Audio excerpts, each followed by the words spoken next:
Ya betul. Sebab apa?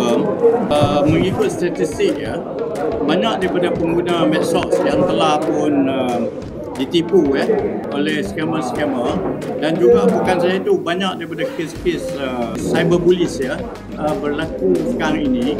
Sebab itu saya bersetuju supaya MCMC mempercepatkan untuk mengadakan sekatan kepada setiap pengguna medsos di negara kita. Kita tidak boleh lagi membiarkan supaya medsos dengan Twitternya, dengan Facebooknya, dan juga yang lain-lain lagi instrumen medsos ini tidak dikawal selia oleh kerajaan.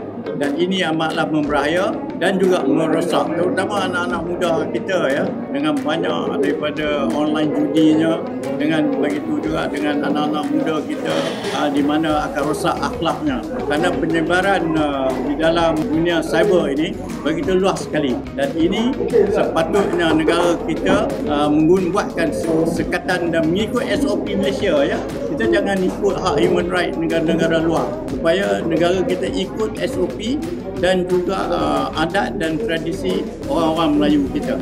Itu saya betul-betul bersetuju dan menyokong penuh kepada Kementerian MCMC.